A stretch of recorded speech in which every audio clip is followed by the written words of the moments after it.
Ladies and gentlemen, please help me welcome my very good friend and 2021 NADA Chairman, Paul Walser.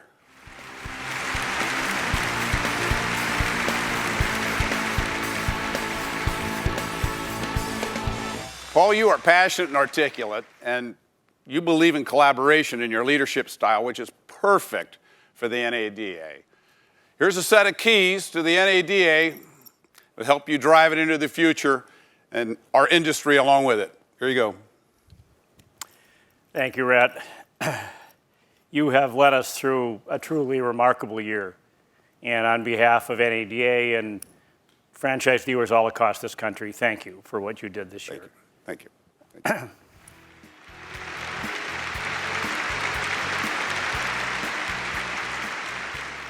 I don't have a lot of heroes, but Rhett is one of them. The work that this guy has done this year is truly incredible. Thank you again, Rhett, for really amazing accomplishments. If you're watching today, it means your dealership survived the past year. It means your doors are open. Hopefully there are some customers in your showrooms and you're doing what you love. Above all, I hope you're healthy and safe wherever you are. This industry has stood the test of time. My grandfather worked for General Motors, and my dad was an Oldsmobile dealer. That's why that franchise never lasted. It's too hard to say. Last year's events would have shocked them, as it shook all of us.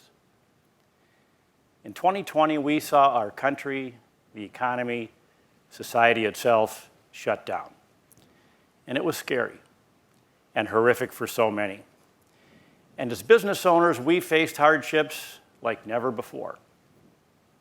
But through your sheer will, your willingness to do things a different way, along with great support from NADA, we survived the global pandemic and an economic freefall. In fact, our industry bounced back faster and stronger than many others.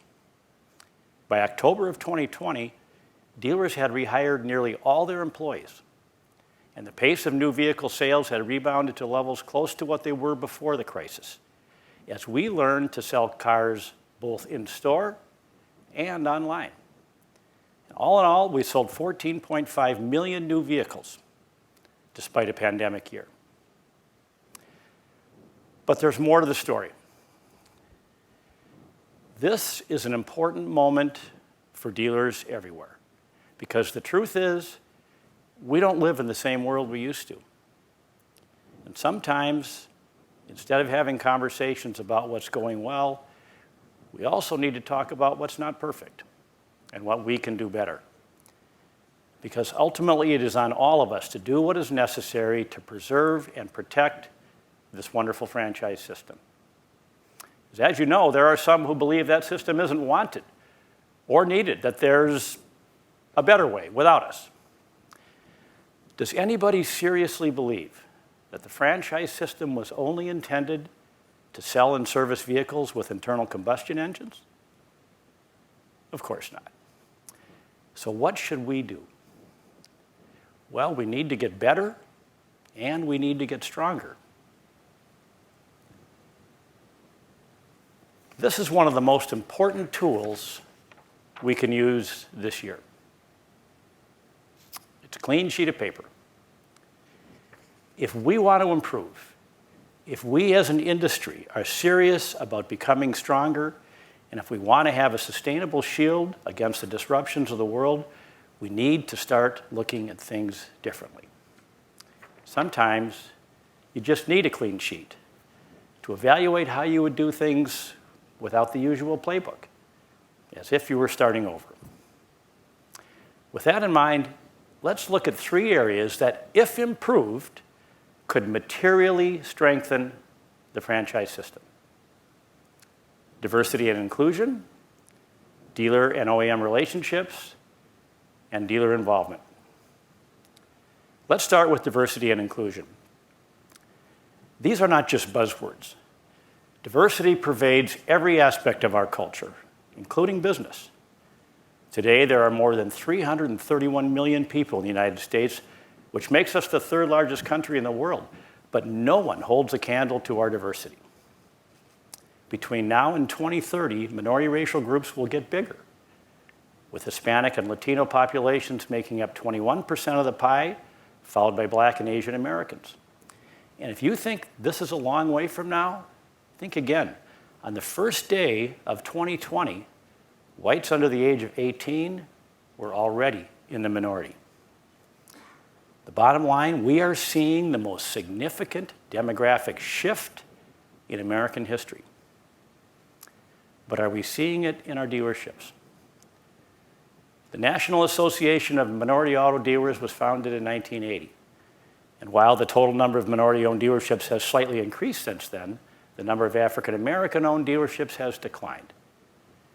There are 16,500 plus dealerships in the United States, and of that, only 1,243 are minority-owned. As one of the most powerful industries in the world, we can and should do more. For three reasons. First, it's the right thing to do. Second, it's good for business. And third, it actually strengthens our franchise system. Why is diversity good for business? There's a powerful quote I came across. Listen to this. Diverse teams have a broader range of experiences, knowledge, and skills, and diverse teams produce higher quality solutions, and they do it faster. How does it strengthen our franchise system? Well, if we can become an industry that reflects the rich diversity all around us, it will elevate our value in the business community and our credibility in the political environment. Who's going to attack an industry that encompasses everyone? So after 40 years of limited progress, what can we do differently? Well, this year, I want to challenge all of us to make this a priority. Let's find the path to attract a more diverse workforce. Then let's implement training to help them succeed, not just as managers or even general managers, but as dealers and partners. Then, in the not too distant future, our franchise system will set a new standard for inclusion, and we will all be proud of what we've become. This brings me to the second challenge, dealer and OEM relations. In the 40 years I've been in this business, I've noticed an important dynamic. There's a connection between what OEMs do and how dealers behave. And unfortunately, dealers and OEMs have spent years fighting over the scraps. We can do better. But we must look at everything through the lens of the customer. The sales process, the online process, the way we advertise, the way we interact in our showrooms and our service centers, and after the sale. Every time we touch a customer, we ought to think about how our decisions impact them. At the end of the day, customers want three things: speed, transparency, and control in the process. We are not the Amazon of the industry, and we don't pretend to be. But people don't want to spend 4 hours understanding the price of a car. The moment customers walk into our stores or start shopping online, the clock is ticking. And shortening the transaction time is critical to our survival. And that starts with the price of the car. Auto retail desperately needs transparency. Complex incentive programs make things so confusing that sometimes even difficult for us dealers to know what a car costs. This is the number one culprit that taints our business, the value of our brands, and our integrity. Most of all, this lack of transparency destroys the customer experience and their trust. It's 2021. We have enough challenges. But this should no longer be one of them. In January, McKinsey released a global survey of more than 800 executives, and it showed that the strongest businesses are the ones reinventing themselves. They're good at reevaluating old processes, making them new, making them more nimble, and they're increasing speed and productivity. If we want to strengthen our franchise system, it starts with the process. Let's keep it simple. Let's make it clear, and let's put control in the hands of where it belongs, with the customer. This brings me to our third issue, dealer involvement and participation. Dealers across the country, all of us, must get more involved. How? With your state legislators, with your members of Congress, and with your state and national trade associations. Our elected officials don't always understand our business, so we need to help them understand what we do and why it's important. Just imagine what your business would look like if the following issues had gone a different way. Like when the CFPB wanted to eliminate dealer reserve. Imagine a dealership where customers can't save on financing. Or when Congress wanted to eliminate the deduction for floor plan interest. Imagine your taxes going up significantly. Or when the government wanted to levy 25% tariffs on the entire industry. Imagine the trickle-down effects of an action that raises the price of every car, foreign and domestic. Or imagine your entire dealerships closed throughout 2020 because we were deemed non-essential businesses. You know what?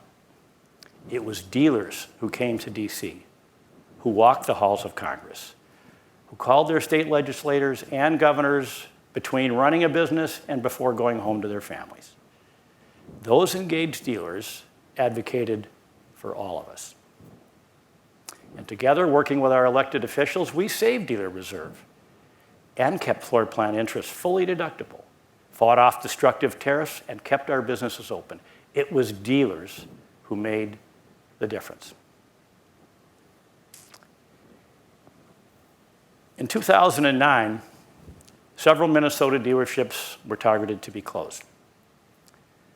So I got in touch with Senator Amy Klobuchar. Why her? Well, I had been the Finance Committee chairperson for her opponent. That's right. I was responsible for raising the campaign money that would beat her. Well, obviously I didn't do that very well. We lost that election. But after the loss, I took the time to call Senator Klobuchar, and I congratulated her. And we built a good relationship. So when dealers received those OEM notices, I was able to call my elected official, my former opponent, now my friend. And she came to the rescue of Minnesota dealers, and many stores were saved. She's been a friend of the dealers ever since because she understands the vital economic role that we play in our communities, which goes to show our work transcends political lines. And this year, we'll be working with the Biden administration. So build those relationships. Who's ever in office, it will make a difference one day. You know, I started this year with my own clean sheet. For me, it represents a new path forward and the potential for doing things differently. I started with more questions than answers, but that's okay. If we can improve what we do and how we work, if we create a culture where more of us can succeed, and if we all take accountability for this industry, then there will be no question about the franchise system. That it is, in fact, a system that people do want and that they will always need. So get a clean sheet of paper. Let's fill up that empty space. Let's reshape the discussion because there's a new world around us with critical challenges ahead. Yes, this is an important moment for dealers, and what we do with this moment can make even better moments for our customers, our employees, and the entire industry. I'm excited to be on this journey with all of you. Thanks, and let's have a great year.